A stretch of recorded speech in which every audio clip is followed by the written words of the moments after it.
رمضان روایتوں کی بات کرتا ہے اور بڑی امیر روایتوں کی بات کرتا ہے۔ رمضان ایسی روایتوں کی بات کرتا ہے جو دنیا کے لیے مثال بنتی۔ رمضان ایسی روایتوں کی بات کرتا ہے جو دنیا کے لیے روشنی کا مینار بنتی۔ اور رمضان کیوں نہ کرے ایسی روایتوں کی بات کہ اللہ تبارک و تعالیٰ کی مقدس کتاب جس کو ہم قرآن پاک کہتے ہیں وہ اس رمضان میں نازل ہوئی ہے۔ جب ہم قرآن کی بات کرتے ہیں تو ایسا لگتا ہے کہ ایک روشنی کا مینار نظر آ رہا ہے جو ہمیں راستہ دکھا رہا ہے، لیکن اس کے ساتھ ساتھ ان ٹھیکیداروں کو دوبارہ یاد کرواتا چلوں جو دنیا میں اب نام نہاد ٹھیکیدار بن گئے اسلام کے، جو اگر قرآن پاک کو اگر کوئی غیر مسلم کچھ کہہ دے یا کر دے تو پھر شور مچاتے ہیں، اور رمضان المبارک سے پہلے ہی 3 دن کی تراویحاں، 1 دن کی تراویح، 2 دن کی تراویح، حافظ ریل کی تلاش کرنے کے لیے تیار ہیں۔ جو اسلام کی روایتوں کو اپنی دولت کے بل پر کہ ہم تو مسجد تک چل کے جا نہیں سکتے، ہم تو اپنے گھر میں امام بلا کے یہیں پر تراویحاں کرواتے رہیں گے، کرواؤ پھر اپنے گھر کے اندر تراویحاں۔ اللہ تبارک و تعالیٰ کو ایسے لوگوں سے کچھ لینا دینا نہیں جو جان بوجھ کے اسلام کی جمعیت کو، اسلام کے اتفاق کو، مساجد کی رونقوں کو کم کرنا چاہتے ہوں۔ یہ اللہ تبارک و تعالیٰ کی رضا نہیں حاصل کر رہے، یہ قرآن پاک کی بیعت بھی کرنے کی کوشش کرتے ہیں۔ 3 دن میں قرآن سننا ہے، اچھا جی باقی کے 26 دن کہاں جانا ہے آپ نے؟ نبی علیہ السلام نے تو کہا کہ سارے رمضان میں تراویح کے اندر اللہ کا قرآن پڑھو، پورے رمضان میں اللہ تبارک و تعالیٰ کی قرآن کی تلاوت ہونی چاہیے، نمازوں میں قرآن ہونا چاہیے، وطروں میں قرآن ہونا چاہیے، چلتے پھرتے تلاوت ہونی چاہیے، مسجدیں قرآن کے ساتھ سجا دی جائیں، 24 گھنٹے قرآن پڑھنے والوں کی آوازیں آئیں، اور اس مسلح پر ان رسموں والوں کی اللہ کے نزدیک کوئی قدر و قیمت نہیں ہے۔ تم اپنی دولت کے بل پر اسلام کے اندر گنڈا گردی کرنا چاہتے ہو، تم رئیس بن گئے ہو اس لیے تم چاہتے ہو کہ ہماری کوٹھی پر تراویحاں ہو جائیں، زیادہ دولت کا غرور آ گیا ہے کہ شاید پیسے کے بل پر ہم جو کریں گے اپنے گھر میں ہی جمعہ کروا لیں۔ جن جگہ مساجد کی کمی ہے وہاں کئی جمعے اب بھی ہوتے ہیں، لیکن کچھ علاقوں میں، کچھ نئے شہروں میں جہاں انڈسٹری آئی تو کئی ترم خواہوں نے کہا جی ہم تو اپنے گھر میں ہی جمعہ کروا لیں گے، تو بس پھر وہ تمہارا ہی ہوا، جو پڑھنے والے ہیں ان کا نہیں ہوا ہے۔ مفتی کو دھوکہ دے سکتے ہو، اللہ کو دھوکہ نہیں دے سکتے۔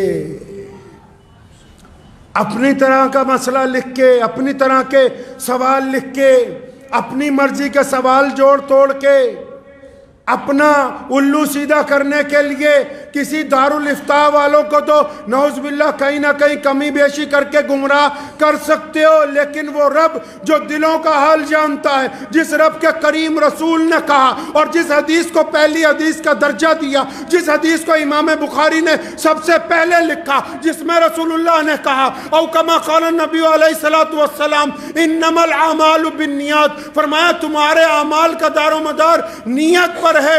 اگر نیت صرف اپنی شہرت ہے، اگر نیت صرف اپنی انا ہے، اگر نیت صرف دوسروں کی بے عزتی ہے، اگر نیت صرف اجتماعیت کو توڑنا ہے، اگر نیت صرف اپنی 1.5 اینٹ کی مسجد بنانا ہے، تو تمہاری قسمت میں صرف وہی لکھا ہے، اللہ کی رضامندی تمہارے ساتھ نہیں آنے والی ہے۔ اسی پہ ٹکے رہو۔ پھر جھوٹا قرآن کا نام لینے سے قرآن کا داعی نہیں کوئی بن سکتا۔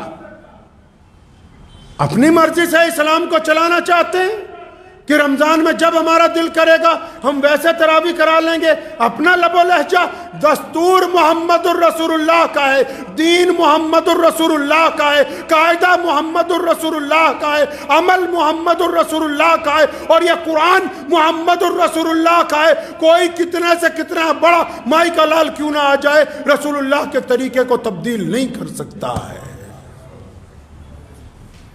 تو جن کو اور بھی شوق ہے لدھیانہ جیسے شہر میں یا کئی انڈسٹریل شہر ہیں کہ نہیں جی ہم تو قریب میں ہی سن لیں گے. حضرت عبداللہ ابن مختوم رضی اللہ تعالیٰ عنہ نابینا صحابی، آنکھوں سے نظر نہیں آتا، مسجد نبی صلی اللہ علیہ وسلم تک آتے ہیں، ٹھوکر لگتی ہے، گر جاتے ہیں. ایک دن کہا یا رسول اللہ اگر آپ کہیں میں گھر پہ نماز پڑھ لیا کروں، مجبوری ہے، پریشانی ہے، اور مجبور کے لیے تو حکم بھی ہے. تو اللہ کے نبی نے کہا بالکل ٹھیک ہے، مجبوری ہے بڑی، ابھی باہر بھی نہیں نکلے، جبریل آ گئے. فرمایا یا رسول اللہ کہتے ہیں آپ نے ان کو کیوں گھر پہ کہہ دیا نماز پڑھنے کے لیے؟ ایسے ہی لوگوں کی وجہ سے تو دوسروں کی بھی نماز قبول ہوتی ہے.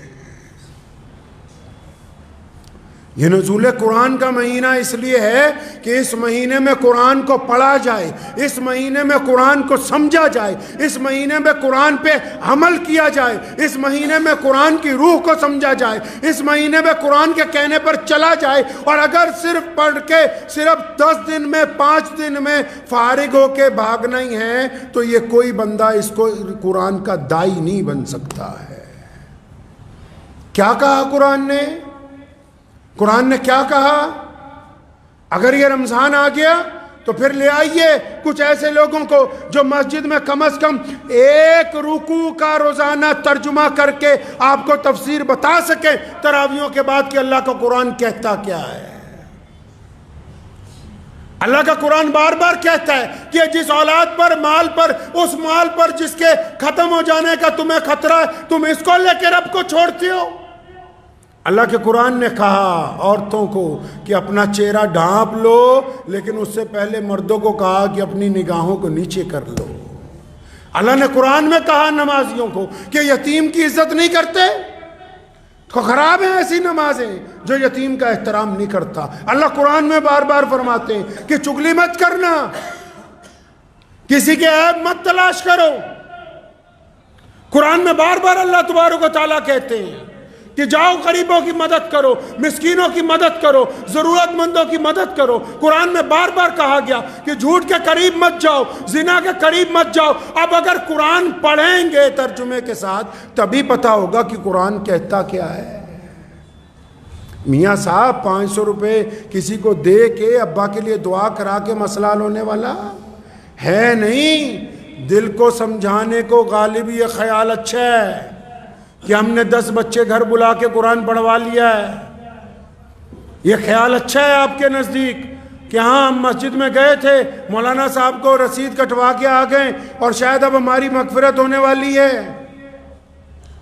وہ الگ بات ہے جو آپ نے اللہ اور اس کے رسول کے نام پر دیا، وہ ایک الگ معاملہ ہے اجر و ثواب کا. لیکن جو اپنا کردار خراب ہے اس کو کون ٹھیک کرے گا بھائی؟ رمضان کس تیاری کی بات کرتا ہے؟ ہم کون سی روایتوں کی بات کرتے ہیں؟ روایتیں یہ ہیں کہ روزے دار روزوں سے پہلے اس بات کی تیاری کر لے کہ اس بار ایک بھی روزہ قضا نہیں ہوگا. روزے دار اس بات کی تیاری کر لے کہ اپنے رب کے علاوہ کسی اور کے آگے ہاتھ نہیں پھیلایا جائے گا. روزے دار اس بات کی تیاری کر لے کہ یہ آنکھیں کسی کی طرف گندی نگاہ سے اب نہیں اٹھیں گی. روزے دار اب اس بات کی تیاری کر لے کہ جن کا میں نے حق مارا ہے ان کا پہلے حق ادا کر دوں گا، اس کے بعد رمضان المبارک کے روزے رکھوں گا.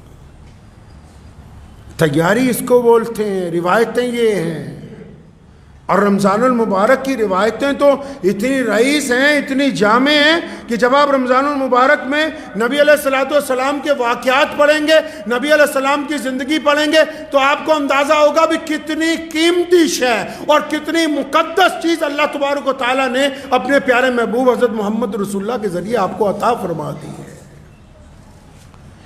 اکثر آپ نے ایک بات سنی ہوگی، کوئی گنہگار بندہ کوئی اچھا کام کرتا ہے نا تو لوگ کہتے ہیں 900 چوہے کھا کے بلی حج کو جا رہی ہے.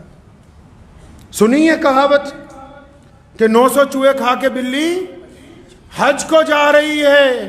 تو جس نے بھی یہ کہاوت بنائی ان کو میں کہنا چاہتا ہوں کہ آپ کی بات بھی مان لی کہ 900 گناہ ہوئے ہیں، ان 900 گناہوں کے بعد باپ نے چھوڑ دیا، ان 900 گناہوں کے بعد ماں نے چھوڑ دیا، ان 900 گناہوں کے بعد بھائیوں نے چھوڑ دیا، ان 900 گناہوں کی وجہ سے دوستوں نے چھوڑ دیا، ان 900 گناہوں کی وجہ سے رشتہ داروں نے قطع تعلق کر لیا، اور ان 900 گناہوں کے بعد اگر وہ اللہ کی طرف نہ جائے تو پھر جائے کس طرف؟ 900 گناہ کرنے کے بعد بھی میرا رب کہتا ہے ما غرک بربک الکریم کہ آجا میرے بندے تو میری طرف پلٹ آ، میں تجھے معاف کرنے کے لیے تیار ہوں۔ نعرہ تکبیر، نعرہ تکبیر، ختم نبوت، ختم نبوت، نعرہ تکبیر۔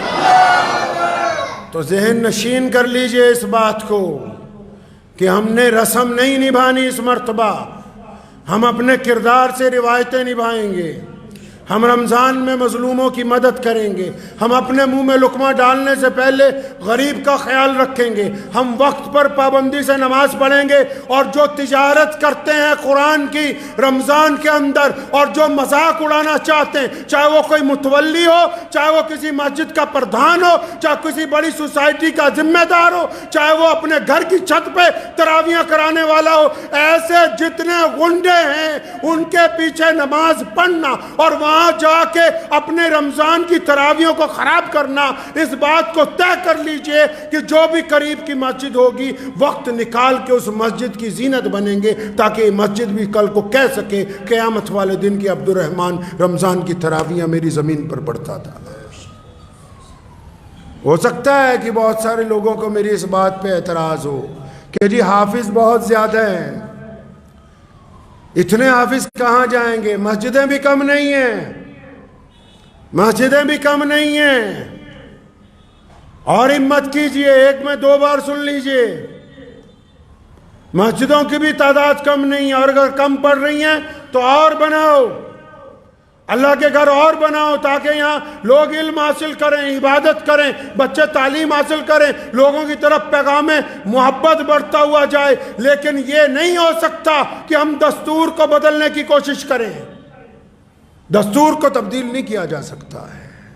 یہ اسلام کی یہی تو بات ہے، پوری دنیا میں اب تک جتنے دستور بنے، بڑی بڑی حکومتیں بنی، جو نئی حکومت آئی اس نے پچھلے والے کا دستور بدل دیا، جو نیا بندہ تخت پر بیٹھا اس نے پہلے والوں کا دستور بدل دیا۔ یہ محمد رسول اللہ کا دین ہے، اور اس پر رسول اللہ نے مہر لگا دی، سونے محمد صلی اللہ علیہ وسلم نے مہر لگا دی، کمپلیٹ کر دیا، مکمل۔